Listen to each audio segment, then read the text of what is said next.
Irmãos, que a graça e a paz do nosso Senhor Jesus esteja com cada um. Para a devocional de hoje, nós vamos meditar na carta de Paulo aos Filipenses, no capítulo 4, no versículo 19. Hoje vamos refletir sobre o seguinte tema: Deus supre nossas necessidades. A carta de Paulo aos Filipenses, no capítulo 4, versículo 19, diz assim: E o meu Deus, segundo a sua riqueza em glória, há de suprir em Cristo Jesus tudo aquilo de que vocês precisam.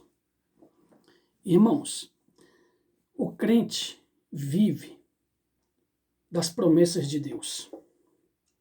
E uma das promessas do Senhor para o crente é a de que Deus suprirá todas as suas necessidades.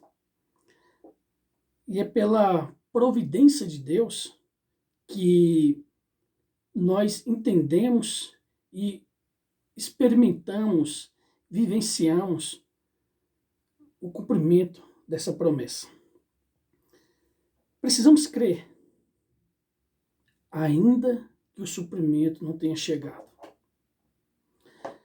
O contexto da carta de Paulo aos Filipenses é o seguinte: Paulo escreve essa carta à igreja de Filipos, sendo que Paulo estava numa prisão, talvez em Éfeso, em Cesareia ou Roma. O fato é que Paulo estava preso.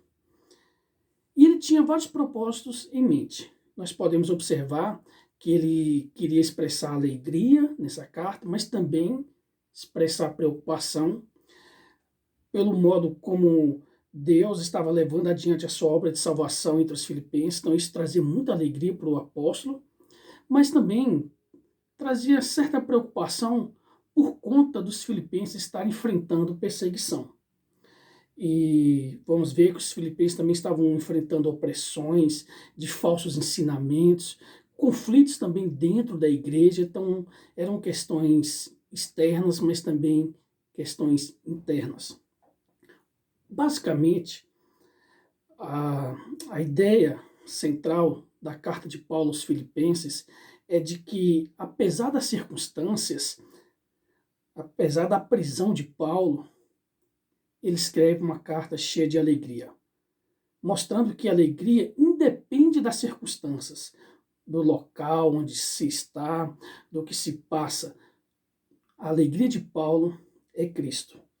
E eu quero chamar a sua atenção para a gente pensar em alguns pontos que vão servir de norte para que possamos compreender este versículo.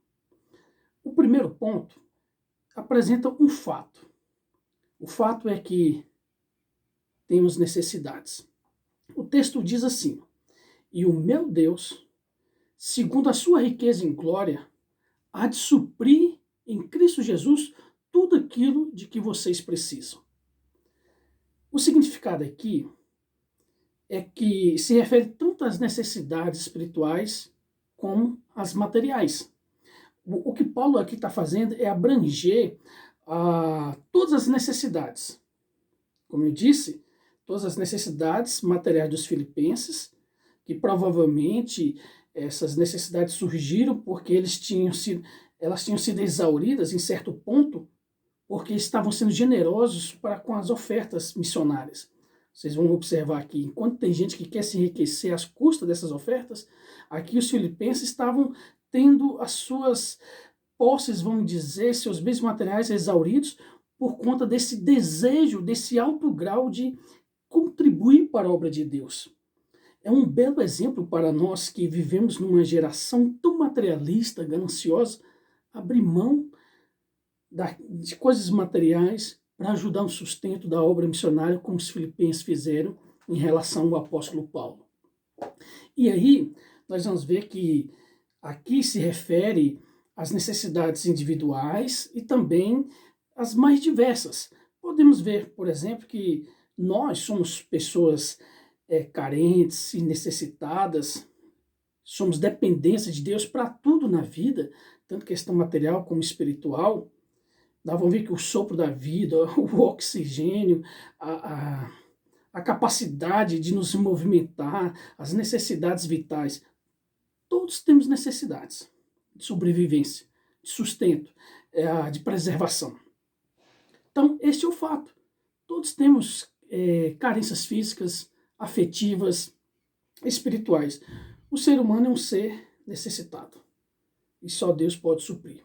Então, o primeiro ponto é este: o fato de que temos necessidades.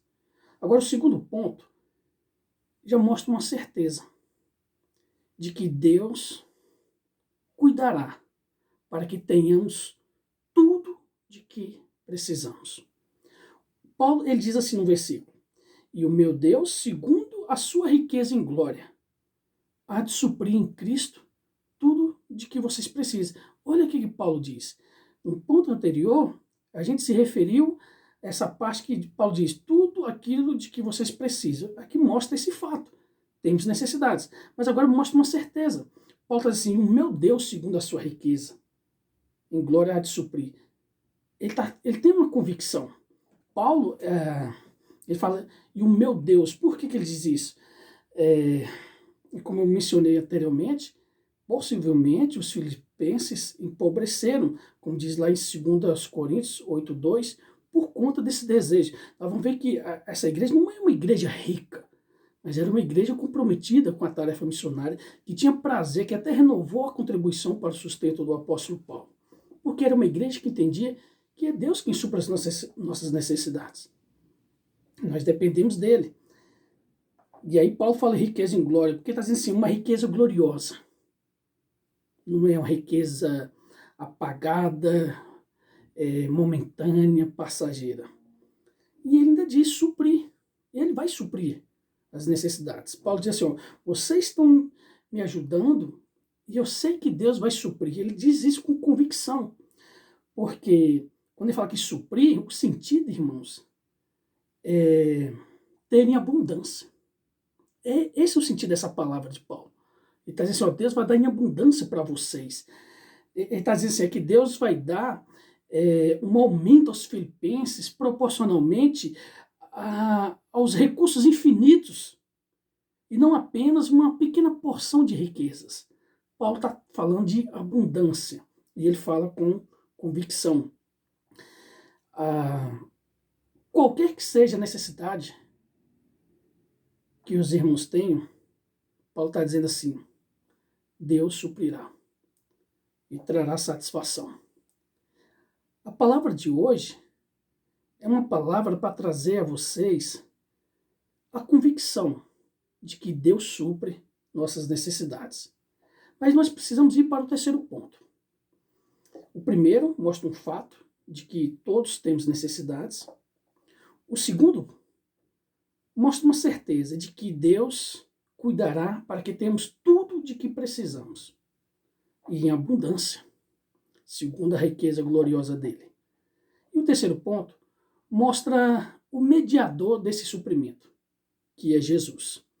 O versículo ele vai dizer assim, e o meu Deus, segundo a sua riqueza em glória, há de suprir em Cristo Jesus tudo aquilo de que vocês precisam. Aqui mostra o mediador, e o mediador é quem? Cristo Jesus. É em Jesus, e por intermédio dele, que nós temos todo o suprimento divino. Em Cristo nós somos abençoados com toda sorte de bênçãos espirituais e materiais. O mundo, ele recebe uma providência comum, existe a graça comum, mas aquele que está em Cristo recebe uma providência incomum, especial. Até mesmo aquilo que Paulo diz aos Romanos capítulo 8, versículo 28, que todas as coisas cooperam para o bem daqueles que amam a Deus, daqueles que foram chamados segundo o seu propósito. Ou seja, há ali um tratamento especial para aqueles que creem em Cristo, que têm a mente de Cristo, que são guiados pelo Espírito Santo, que são convertidos a Deus. E Paulo, ele se dirige a Deus aqui em Filipenses, com um pronome possessivo. E é interessante isso, a gente lê a Bíblia em câmera lenta e observar as palavras, os significados, que nós vamos observar que Paulo usa aqui um pronome possessivo. Qual é o pronome? E o meu Deus. Meu. Aqui fala de aquilo que ele também diz aos filipenses, ele está procurando conquistar aquilo para o qual foi conquistado. Ele está dizendo, sou posse de Cristo, e Cristo é o meu tesouro inestimável, incomparável. Só é possível isso por causa de Jesus Cristo, porque ele morreu na cruz por nós. E se nós amamos a Deus, é porque ele nos amou primeiro. O que eu quero trazer aqui, algumas aplicações, é o seguinte: trabalhe bastante. Sim, tenha projetos, faça planos, faça tudo com zelo e com excelência. Só não esqueça de que tudo deve ser feito para a glória de Deus. E que o seu coração não deve estar nessas coisas. Trabalhe muito, economize bastante e seja generoso para com a obra de Deus, para com os necessitados. Mas nunca permita que o seu coração esteja nessas coisas. O problema não é ter dinheiro no bolso ou na conta bancária. O problema é ter dinheiro no coração. Não é problema ter dinheiro. O problema é o dinheiro ter a gente. A Bíblia diz, Paulo escrevendo a Timóteo, em uma de suas cartas, ele diz que o amor ao dinheiro é a raiz de todos os males. O amor. Não é o dinheiro em si, é o amor ao dinheiro. É por isso que nós vemos cristãos do primeiro século se desprendendo de coisas materiais, porque entendiam que Cristo é o nosso tesouro. Mas nós vamos ver outros que se negavam a fazer tal coisa. Mas nós vamos observar que na verdadeira conversão, uma das coisas no início da conversão que acontece é o abandono do materialismo. Irmãos, precisamos acreditar que o que a nossa alma almeja só pode ser encontrado em Jesus. Os bens deste mundo são insuficientes para preencher o coração do ser humano, porque a nossa alma tem um vazio. E esse vazio só pode ser preenchido suficientemente com Cristo. E é por isso que nós devemos entregar a Ele o nosso coração. Pedir a Ele para que entre na nossa vida, para que reine na nossa vida. E a promessa aqui, não podemos esquecer, é para quem está em Cristo. Sim, Jesus é a nossa satisfação, não as coisas desta vida. Deus nos deu as coisas para usarmos e não para adorá-las. Cristo, nós precisamos crer nele, em Cristo, em Jesus, como nosso único mediador. Porque é nele que Paulo diz que recebemos todos os suprimentos. Paulo, escrevendo a Timóteo, na primeira carta, no capítulo 2, versículo 5, diz assim: porque há um só Deus e um só mediador entre Deus e a humanidade, Cristo Jesus, homem. Não tem outro caminho. Cristo é o caminho de volta para Deus. Você já tem esse caminho? Você crê nele? Jesus como o caminho, a verdade e a vida? E eu quero concluir mostrando algumas verdades fundamentais da carta de Paulo aos Filipenses. É interessante porque Paulo estava preso, escreveu uma carta cheia de alegria e diz que algumas pessoas estavam achando que era bom que ele foi preso. E alguns podiam até dizer assim, olha, Paulo diz que tem um ministério próximo, mas ele está preso e nós estamos aqui solto pregando. Paulo vai dizer, o importante é que o evangelho seja pregado, mas naquele grande dia cada um prestará contas. Seja por inveja, por obediência, por porfia, seja lá o que for. Mas que seja pregado, mas cada pregador prestará contas a Deus naquele grande dia. O que Paulo está dizendo, assim, que o Evangelho de Cristo continuará sendo pregado, mesmo em face às perseguições, às cadeias, às lutas, às dificuldades. E ele também vai mostrar que sofrer por Cristo é uma alegria, e essa alegria traz glória para os crentes. É uma satisfação sofrer por Cristo. Não é interessante?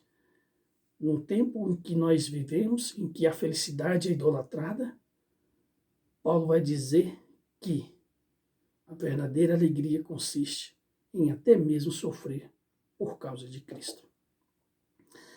Paulo também vai mostrar que apoiar os outros no ministério é uma importante prática cristã. Por isso que a igreja dos Filipenses contribuiu até renovar, com muita dificuldade.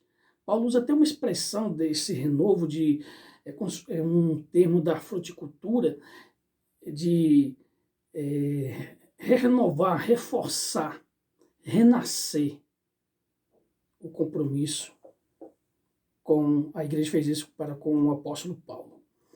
Bom, qual é o resumo do Evangelho? O resumo do Evangelho é que nós fomos criados totalmente preenchidos por Deus, porém, o pecado nos esvaziou de sentido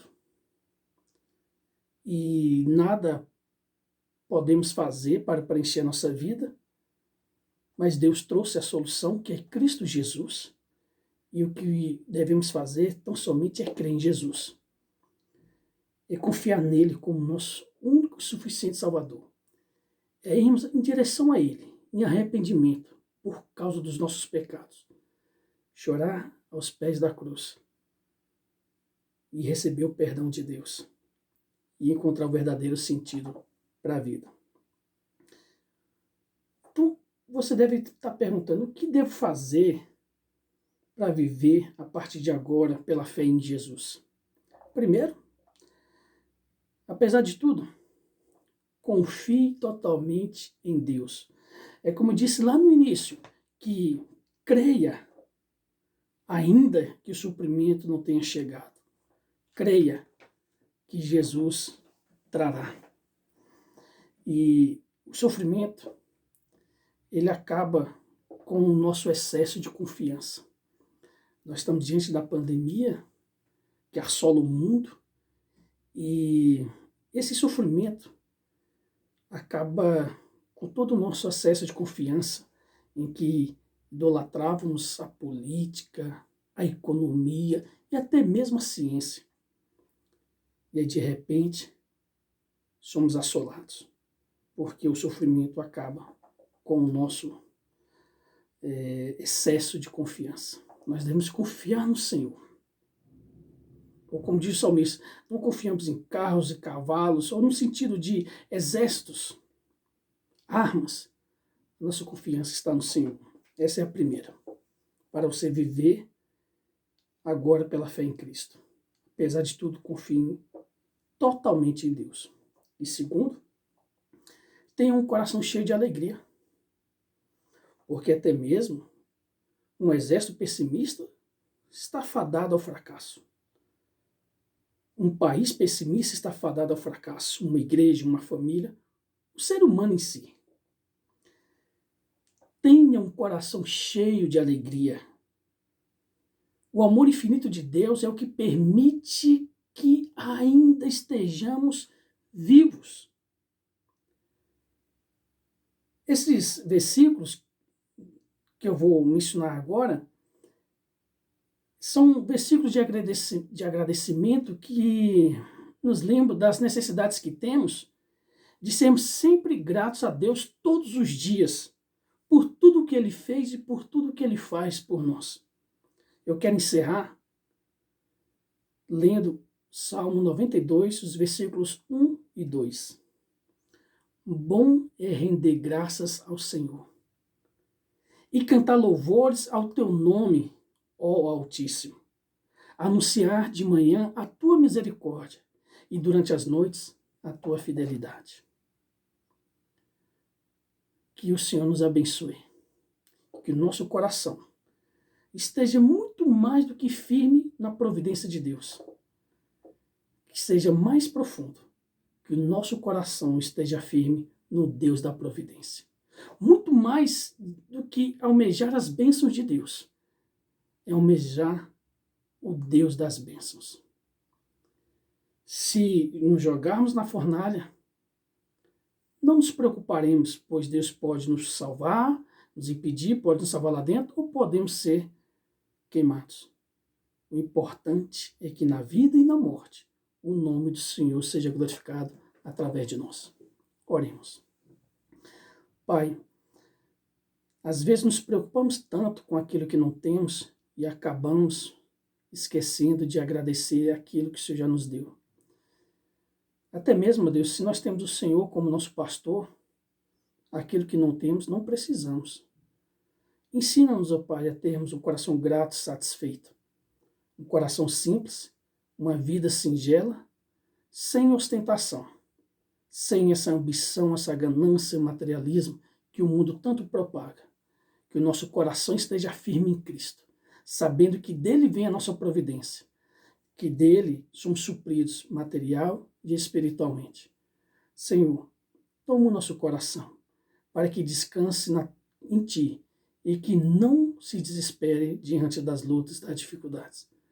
Em nome do Teu Filho Jesus que nós oramos e Te agradecemos. Amém. Deus nos abençoe e até a próxima devocional. Obrigado.